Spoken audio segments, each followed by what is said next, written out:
One of the most effective techniques that negotiators will use is to try to think ahead when it comes to addressing any particular conversation that might come up. This is why I always highlight that preparation is so important, because in the preparation phase, any negotiator will attempt to think of all the potential issues and conversations that may arise during negotiations and to think ahead in terms of what sort of answer they want to provide during, should that scenario arise. And the reason for this is that if you don't do that, or if you miss something, or if you're surprised by something, then you're forced to react and you're forced to improvise to the event that may unfold. And it's very hard to be particularly effective and when you're having to improvise and react to things. You will always think that I could have answered that better, sort of thing, if I had thought of it in advance. So it's a very common trick, it's a very good trick to think ahead to any potential issue and to plan for how you're going to address it.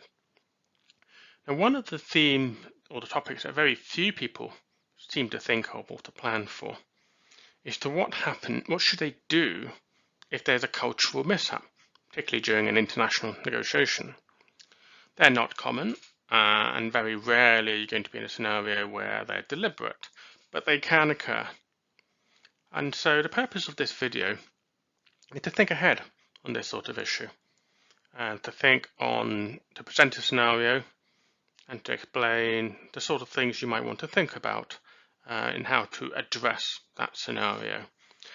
And in this way, hoping it would help people to plan ahead on how to deal with this sort of issue should ever arise during negotiation.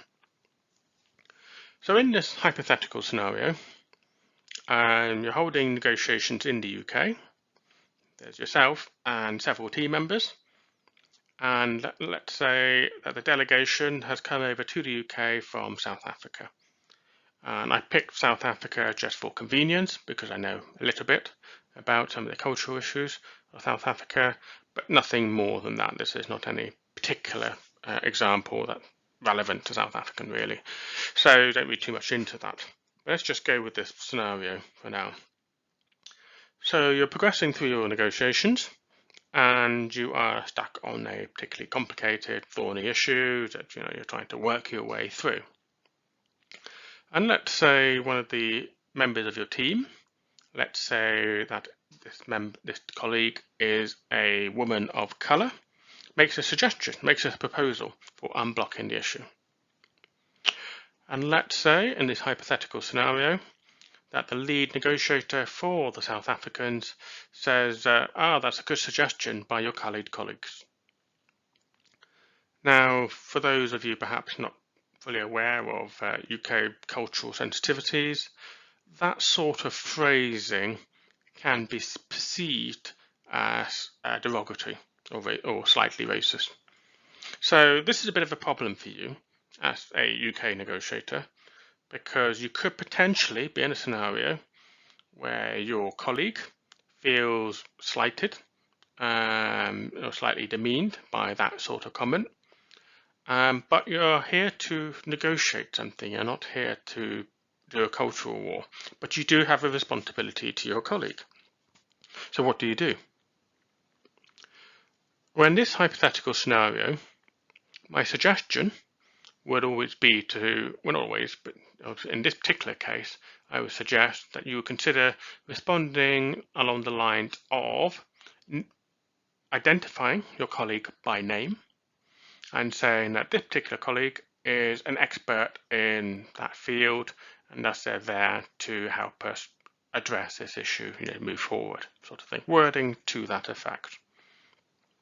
And the reason why I suggest that is that what you're doing is you're putting a name on the colleague and you're also complimenting their skill, and you're making it clear to the other side that they're there on the basis of their expertise, not of course on the basis of skin color. Now in this hypothetical scenario, if the South African negotiator is switched on, they might pick up on the slight hint that you have just given them. They might not. But I think you've responded in a way that is complementary to your colleague and doesn't publicly embarrass the lead negotiator, at least not too obviously. So hopefully they will respond positively, and conversation-wise, you can move on.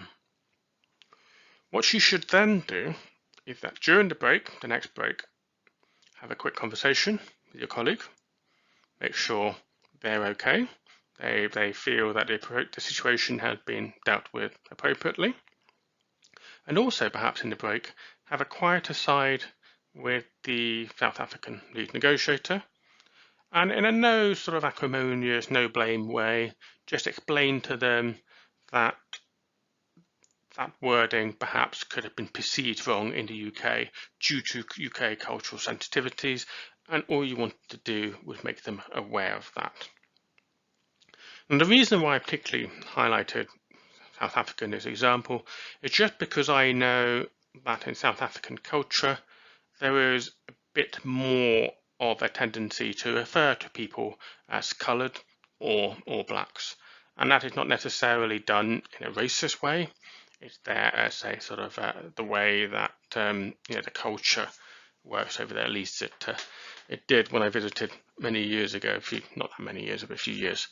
So in this scenario, you can see that the opposite negotiator was trying to be complimentary.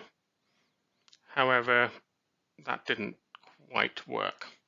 And so hopefully the steps that I have outlined, you can see as an appropriate way of handling that particular sensitivity, and that didn't embarrass anyone, but also was fair to your own side.